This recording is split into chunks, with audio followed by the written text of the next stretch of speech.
예, 누가복음 2장에 있는 말씀은 예수님께서 탄생하시는 그 과정을 이제 다시 설명을 하고 있습니다. 그때라는 때는 언제냐, BC 27년, AD 14년까지 그 14년까지 로마 황제로 있었던 그의 그 외증조부 율리우스 시저 이름을 따라 가이우스 율리우스 시저로 이름을 바꾸게 된다. 옥타비아누스가 BC 27년에 로마 원론으로부터 아우구스투스라는 이름을 받아가지고 그 이름 속에는 위대하고 고귀하며 지극히 숭배받는 이라는 뜻을 가진 그 사람이 로마의 황제로 있을 그때에 그거를 얘기하고 있습니다. 근데 이 사람이 굉장히 정치를 잘하고 탁월한 행정 능력을 가지고 있어서 많은 나라들을 이렇게 통치하고 있었는데 굉장히 그 나라 법이 괜찮으면 그 법을 그냥 로마의 법과 특별히 이렇게 대치되지 않으면 그냥 하도록 해줬고 자국의 문화도 그냥 이렇게 다 해주고 그래서 관용정책, 포용정책을 쓰면서 이렇게 굉장히 나라를 이렇게 통치를 잘하는 그때에 아구스트가 영을 내려 천하로 다 호적하라 하였으니 이제 호적의 의미는 두 가지 것이 있습니다. 하나는 원어로 아포그라포라는 단어를 쓰는데요. 등록하다, 기록하다. 그래서 이 두 가지 목적이 뭐냐면 하나는 세금, 하나는 인구조사. 그것을 위해서 이제 하라고 했습니다. 천하로.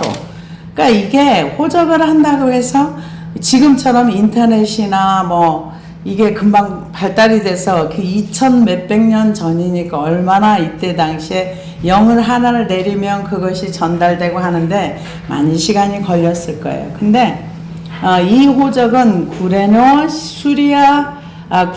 수리아 총독이 되었을 때 처음 한 것이라 모든 사람이 호적하러 각각 고향으로 돌아가매. 그러니까 그 고향으로 다 돌아갔는데 자기 고향에 가서 아마 호적 그 등록을 한 것 같아요. 근데 이 우리나라도 호적이 있는데 호적 없는 나라도 꽤 많더라고요. 많은데 아마 이때도 호적을 하라 이제 등록하라 이제 아마 그렇게 한 것 같아요. 요셉도 다윗의 집 족속이므로 갈릴리 나사렛 동네에서 유대를 향하여 베들레헴이라 하는 다윗의 동네로. 그러니까 다윗의 집 족속이라는 것은 그 단순한 의미보다는 민족, 족속, 나라.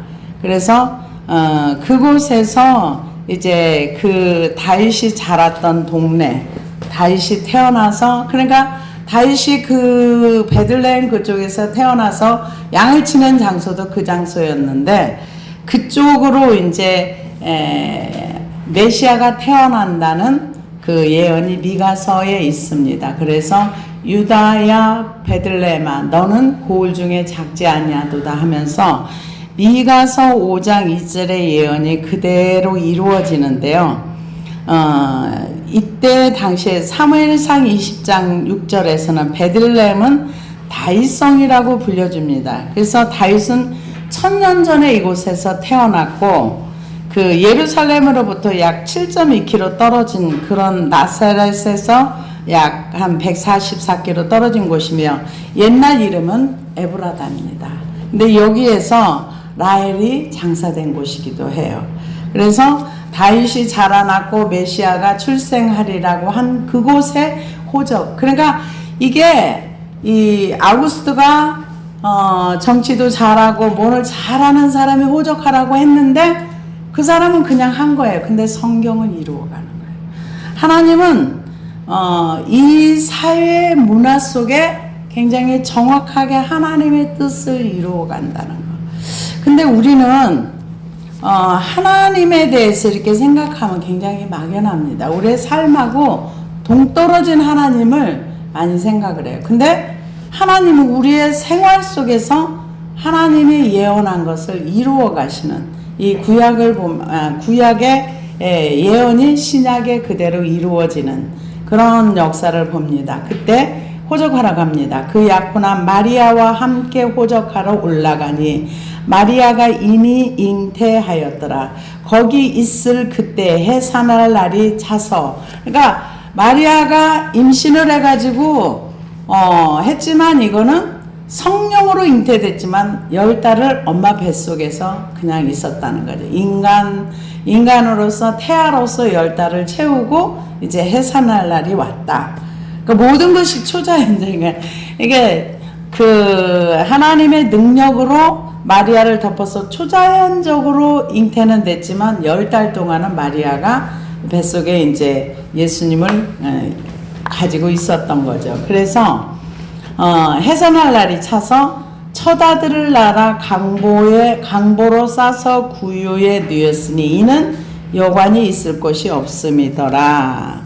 여기서 그 강보로 싸서 그 누였다는 것은 그 어떤 이렇게 길다란 뭐가 있나 봐요. 그 유대인들이 이렇게 애를 낳으면 그렇게 싸가지고 아마 이렇게 놔야 되는데 있을 곳이 없으니까는 구유통.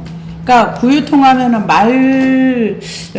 우리는 말구유라고 생각을 하는데, 그냥 여기는 구유에 누였으면 양이 먹는 그 돌로 된 곳이랍니다. 그러니까 우리가 생각한 말구유로 생각을 하는데 거기는 말보다는 양을 치는 곳이었기 때문에 애를 싸서 이렇게 강보로 싸서 구유통에 이렇게 딱 안에 넣어 놓은 거죠. 그래서 애를 둘 곳이 없었으니까 아마 그것도 굉장히 생각을 해서 거기를 빌려줬을 것이다. 이렇게 얘기를 합니다. 그래서 그 지역의 목자들이 밤에 밖에서 자기 양떼를 지키더니 주의 사자가 곁에 서고 주의 영광이 그들을 두루비침에 크게 무서워하느니라. 양떼들이 이때 목자들이 그 들에서 양을 치는데 예수님이 언제 태어났는지는 사실은 정확한 날짜는 모릅니다.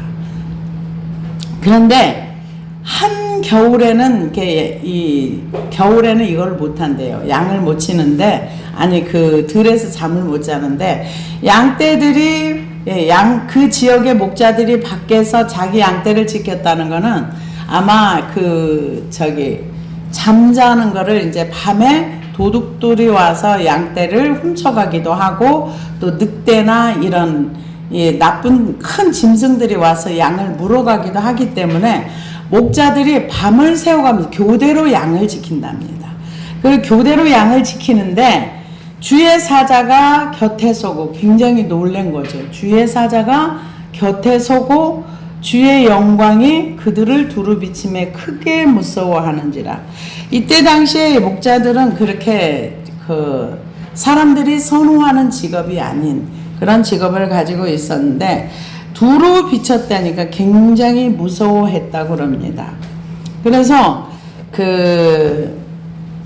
무서워하고 있는데 무서워하지 말라. 천사가 이르되 무서워하지 말라. 보라, 내가 온 백성에게 미칠 큰 기쁨의 좋은 소식을 너희에게 전하노라.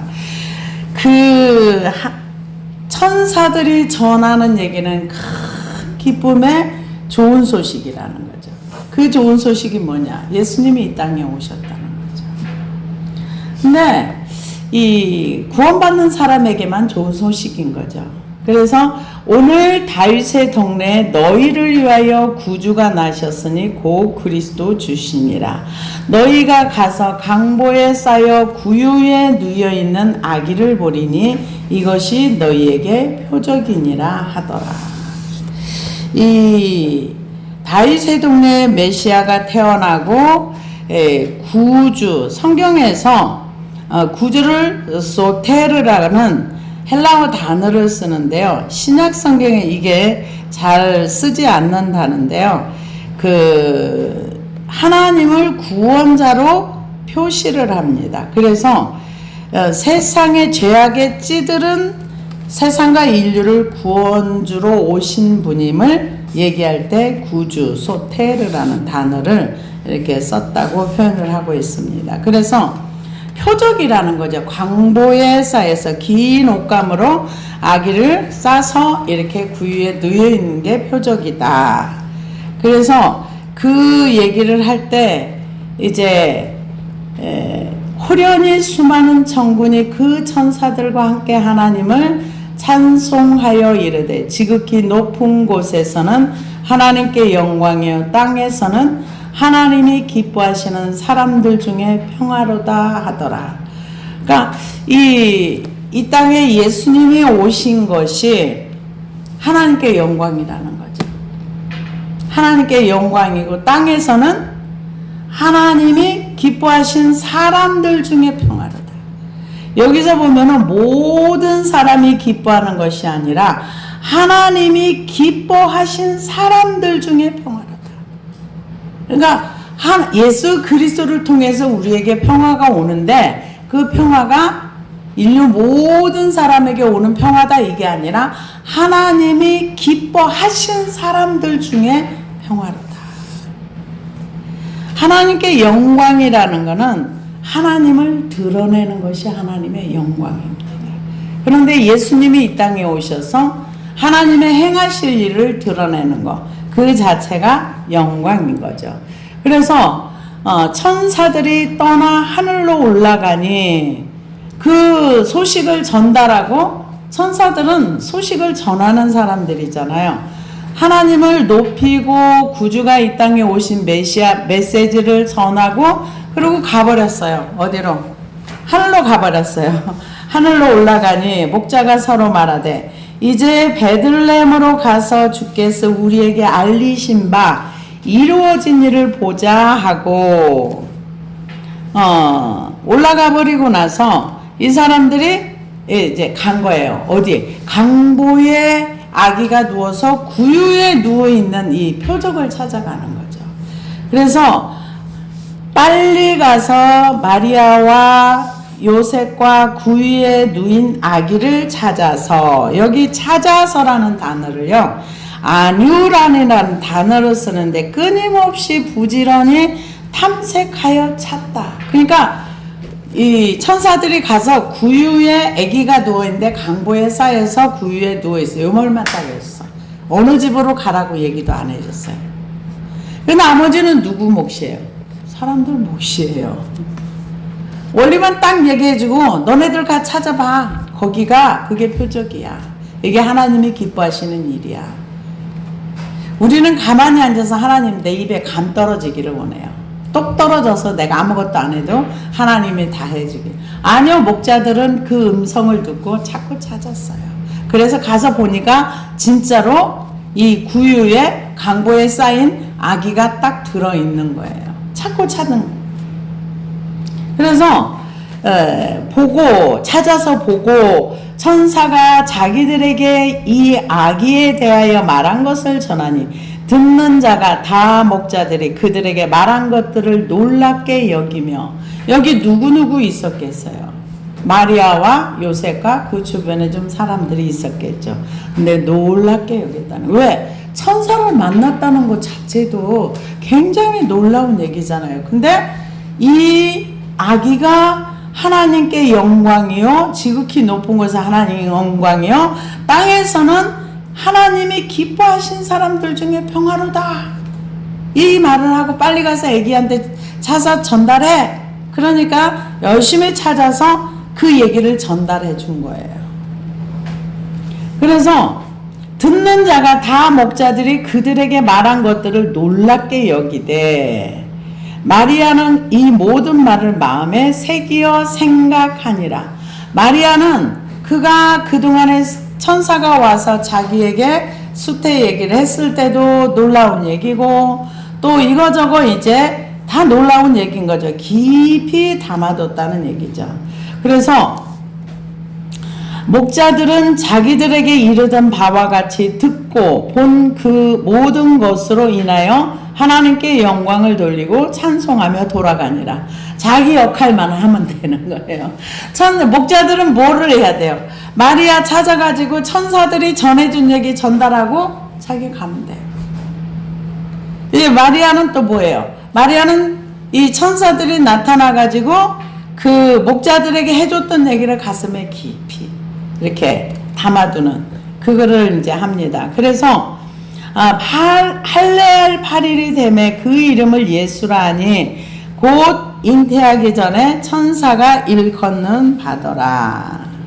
이제 할례할 날이 8일 되면은 산모들은 유대인들은 율법의 정한 기한이 지나면 제사장에게 가서 규례대로 예물을 드려 속죄를 받아야 합니다. 그래서 해산한 산모들은 부정하게 여김으로 인해서 이제 정결케 하는 그런 율법의 그 예식대로 이제 해야 되는 거죠. 그래서 이제 법대로 모세의 법대로 정결 예식의 날에 참에 아기를 데리고 예루살렘에 올라가니 이는 주의 율법에 쓴바 첫 해에 처음 난 자마다 주의 거룩한 자라 하리라 한 대로 아기를 주께 드리고 또 주의 율법에 말씀하신 대로 산비둘기 한 쌍이나 혹 어린 집비둘기 둘로 제사하려 함이더라. 이거는 이 굉장히 요셉의 집이 가난하다는 얘기예요. 보통은 어린 양을 드린답니다.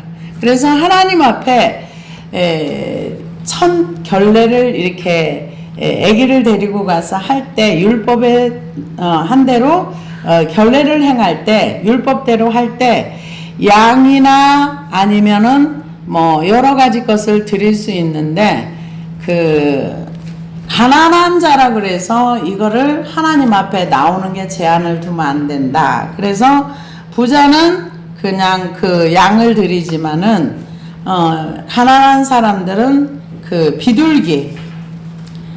비둘기는 가격이 얼마 정도 되느냐? 양의 10분의 1 가격이랍니다. 근데 하나님이 받으시는 거는 비둘기나 양이나 같다는 거예요.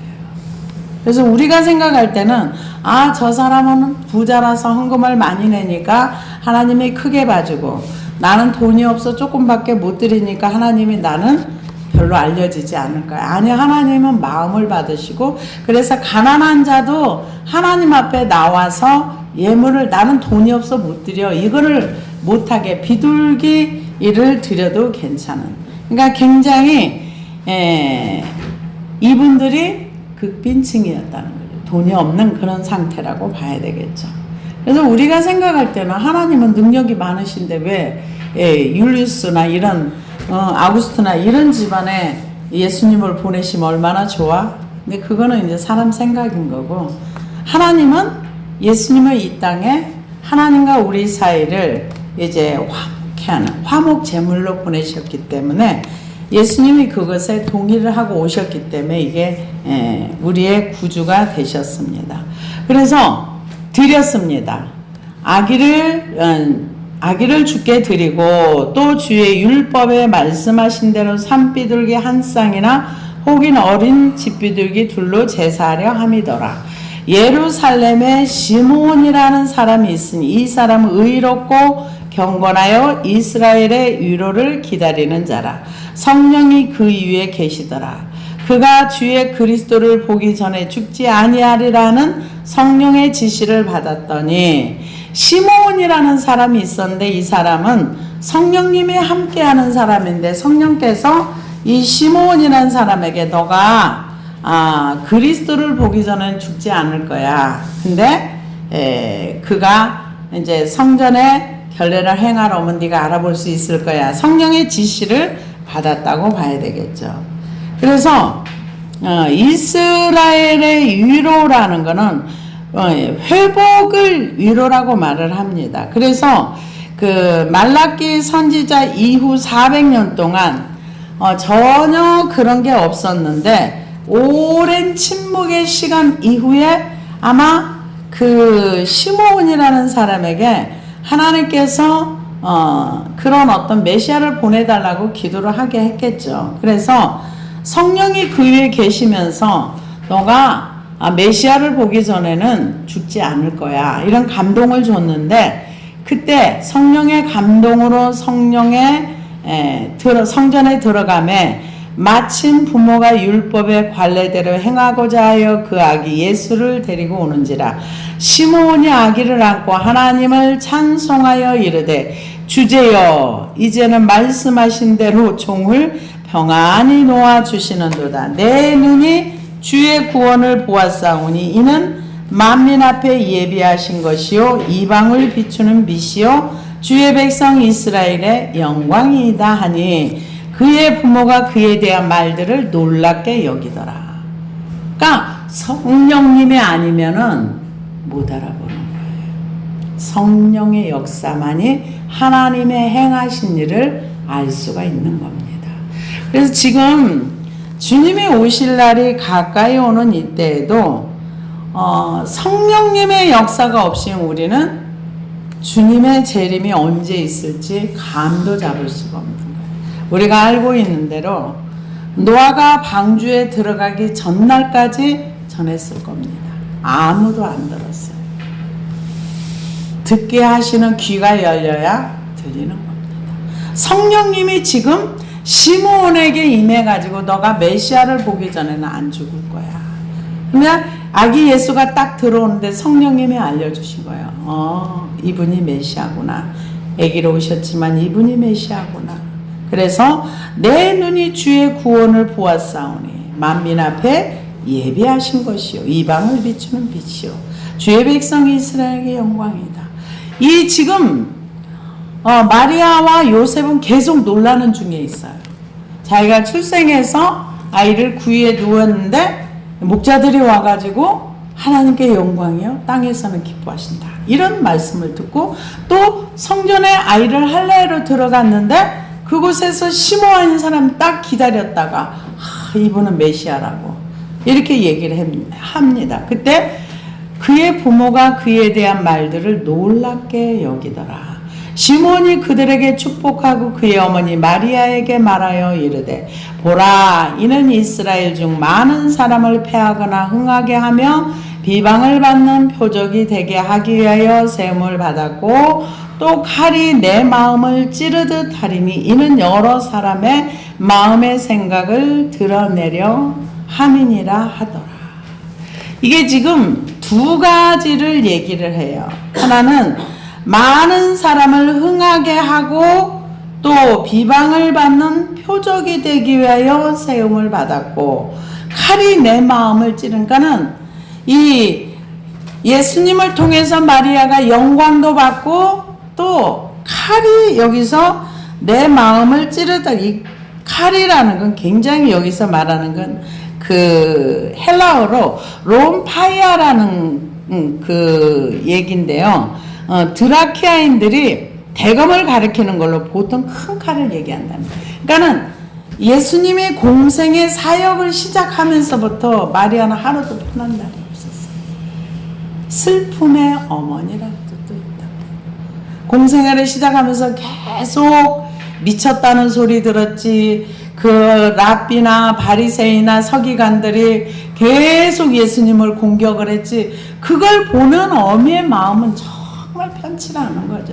자식이 계속 하나님이시지만 뱃속에 나와서 기르고 양육했던 육으로는 자식인 거예요. 얼마나 힘들어요. 그러니까 칼이 내 마음을 찌르듯 하리니 이는 여러 사람의 마음을 생각을 드러내려 함. 이 바리새인들이 마태복음 23장 넌 지옥 자식이야. 그때 당대에 대단한 사람들을 향해서 그렇게 얘기를 하니 굉장히 어려운 얘기죠. 그래서 왜? 그들의 실상을 드러내기 때문에 그렇다. 그러면서 또 아셀 지파 바누엘의 딸 안나라 하는 선지자가 있어 나이가 매우 많았더라. 그가 결혼한 후 7해 동안 남편과 함께 살다가 과부가 되고 84세가 되었더라. 이거를 계산을 해놨더라고요. 계산을 했는데 보통 이때는 14세에 결혼을 한답니다. 조혼을 해가지고 14세에 결혼을 하면 7년 동안 살고 84년을 혼자 살았으니까 이때 당시 나이가 약 105세쯤 되었을 것이다. 이렇게 학자들이 추정을 합니다. 그런데 여기에 보면은 안나라고 나왔는데요. 그 아셀 지파 바누엘의 딸 안나인데 히브리어로는 한나라는 그 사무엘의 엄마 한나의 이름과 같답니다.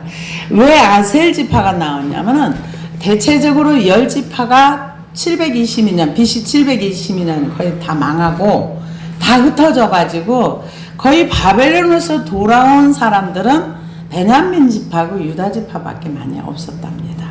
근데 여기서 아셀 지파, 그래서 이 사람들이 자기네 지파들이 다 소멸되고 없어지고 해가지고 자기 지파들에 대해서 열심히 찾아내고 족보를 찾고 기록하고 했답니다. 근데 아셀 지파는 그 야곱의 그 8째 아들인가요? 그 야곱의 아들입니다. 아셀. 그런데 이 사람이 그 하나님의 성령의 은혜를 입어가지고 이제 기다린 거예요. 기다리면서 메시아를 기다린 거죠. 과부가 되고 84세가 되었더라. 이 사람이 성전을 떠나지 아니하고 주야로 금식하며 기도함으로 섬기더니 마침 이때에 나와서 하나님께 감사하고 예루살렘의 속량을 바라는 모든 사람에게 그에 대하여 말하니라. 주의 율법을 따라 모든 일을 마치고 갈릴리로 돌아가 본 동네 나사렛에서 이르니라. 그러니까 이 아셀 지파 이 선지자에게도 하나님께서 이스라엘의 속량을 기다리는 사람, 이스라엘의 구원자가 누구냐? 예수라는 거죠. 그걸 얘기한 겁니다. 금식함으로 섬기더니 이 사람이, 이 아이가 예루살렘의 속량을 바라는 모든 사람의 그에 대해 예수님에 대해서 얘기를 해. 이게 이분이 메시아다. 성령으로 이제 이거를 얘기해 줬다는 거죠. 그리고 율법에 따라 모든 일을 마치고 갈릴리로 돌아가 본 동네 나사렛에 이르니라. 아기가 자라며 강하여지고 지혜가 충만하며 하나님의 은혜가 그의 위에 있더라. 그의 부모가 해마다 6월절이 되면 예루살렘으로 가더니 예수께서 12살이 되었을 때 그들이 그 절기에 관례를 따라 갔다가 그러니까 12살이 되면 대부분 유대인들은 성년으로 인정을 합니다. 그때 이제 같이 갔습니다. 그래서 그 날들을 마치고 돌아갈 때 아이 예수는 예루살렘에 머무셨더라. 그 부모는 이를 알지 못하고 동행 중에 있는 줄로 생각하고 하루길을 간 후 친족과 아는 자 중에서 찾되 만나지 못하며 찾으면서 예루살렘으로 올라갔더니, 그러니까 이때는 많은 사람들이 예루살렘에 계속 올라가고 그 절기를 지키러 6월절이면은 전 세계에 나가 있는 디아스포라 유대인들이 다 돌아와요. 거기에서 이제 절기를 지키고 각자 집으로 돌아가는데 하루를 갔는데 몰랐어요. 무리 중에 이제 같이 이제 가서 몰랐는데 가다 보니까 예수님이 없는 거예요.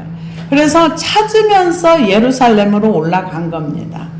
그래서 만나지 못하며 찾으면서 예루살렘으로 돌아갔더니 사흘 후에 성전에서 만난즉 그가 선생들 중에 앉으사 그들에게 듣기도 하시며 묻기도 하시니 듣는 자가 다 그 지혜와 대답을 놀랍게 여기더라. 그러니까 이때는 예루살렘 성전에 최고의 랍비들이 앉아서 말씀을 가르치고 말씀을 하고 하는데 예수님이 그곳에서 이제 질문하고 답하고 질문하고 답하고 이걸 바라보면서 너무 놀란 거예요. 그래서 놀랬습니다. 그래서 듣는 자가 다 그 지혜와 그 대답을 놀랍게 여기더라. 그의 부모가 보고 놀라며 그의 어머니 이르되 아이야 어찌하여 우리에게 이렇게 하였느냐 보라 내 아버지와 내가 근심하여 너를 찾았노라. 예수님이 대답합니다. 예수께서 이르시되 어찌하여 나를 찾으셨나이까 내가 내 아버지 집에 있어야 될 줄을 알지 못하셨나이까 하니 그 부모가 그가 하신 말씀을 깨닫지 못하더라. 뭘 못 깨달았다는 겁니까? 내 아버지지. 하나님을 자기 아버지라고 하는 거를 그게 무슨 말인지 이해할 수 없었다는 거죠. 이 예수님이 구약의 율법의 마침이 됩니다. 그래서 율법 아래 예수님이 나셨고 율법을 행하셨어요. 그래서 결례를 행하고 율법에 요구하는 것을 다 행하신 거예요. 그래서 이때 당시에 사람들이 하나님을 아버지라고 하는 것을 용납할 수가 없었답니다. 용납할 수가 없을 때 어떻게 하나님을 감히 아버지라고 말을 해. 그러니까 이 말씀을 정말 이해는 못했지만 그냥 간 거죠. 그래서 구약의 마침이 어디냐? 예수님이 십자가에 죽으심으로 율법이 예수님을 통해서 완성이 되고 구약의 마침이 되고 예수님이 신구약의 중간 다리 역할을 하신 거. 그리고 예수님이 이제 신약에 이제 시작을 하시면서 이제 율법을 이제 몸으로 다 완성을 하신 거죠. 왜냐하면 율법의 요구를 다 이루어 주셨기 때문에. 그래서 십자가의 죽으심으로 율법의 요구를 다 이루어 주시고, 그래서 율법의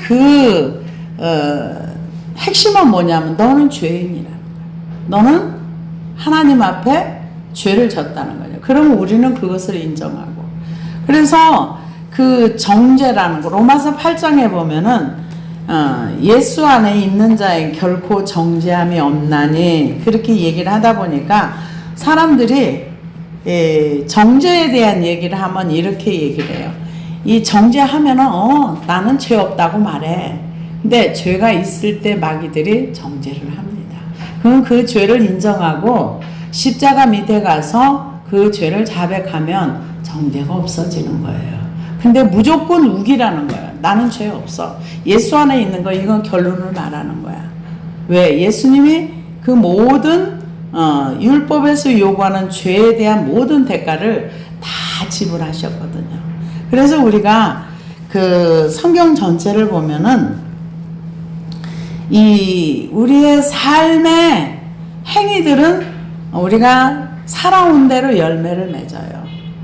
그래서 좋은 선한 열매를 맺기 위해서는 선한 삶을 살아야 되는 거죠. 선이라는 것은 하나님 이외에는 선이 없어요. 그래서 그 하나님의 말씀의 기준으로 선하다 하는 걸 우리가 따라가는 삶, 그 삶이 복된 삶입니다. 그래서 그 부모가 그가 하신 말씀을 깨닫지 못하였더라. 예수께서 함께 내려가사 나사렛에 이르러 순종하며 받드시더라. 그 어머니는 이 모든 말을 마음에 두니라.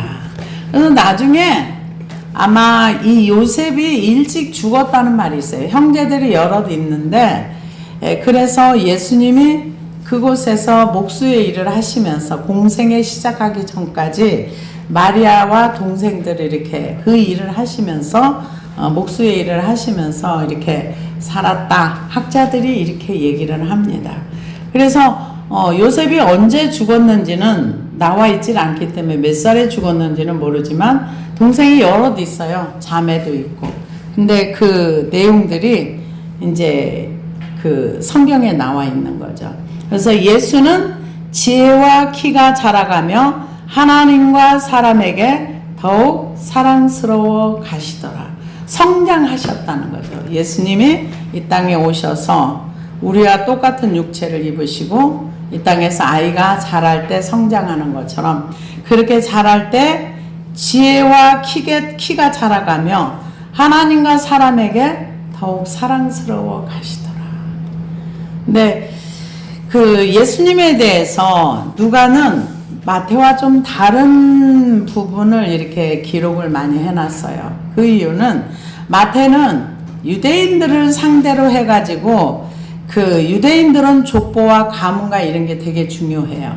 그래서 그쪽으로 이렇게 왕으로서의 족보, 그래서 그런 쪽을 이제 많이 기록을 했고 누가는 이방인들 데오빌로에게 보내는 그 역사, 그 전체 일어났던 사건들을 전체 통합해 가지고 기록을 해놨기 때문에 약간 다르긴 하지만, 그러나 그래서 이 누가복음은 성경에서 우리에게 얘기할 때 사람 되시는 예수님, 인자 되시는 예수님, 하나님의 아들이지만 사람의 몸을 입고 이 땅에 오셔서 우리와 똑같이 음식을 먹고 우리와 똑같이 이 땅의 역사 속에 살다 가신 예수님. 그러면서 하나님께서 맡겨주신 그 사명을 잘 감당하신 예수님. 그래서 그 누가복음을 얘기할 때는 사람이신 인자 되신 예수님, 마가복음을 얘기할 때는 이거를 송아지 복음이라 그러는데요, 종으로서의 일하시는 예수님, 마태복음 왕으로서의 예수님, 요한복음은 하나님의 아들로서의 예수님. 이렇게 사복음서가 비슷한 것 같지만 초점을 맞추는 게 약간씩 다르다는 거 이해하시기를 바랍니다. 기도하시겠습니다.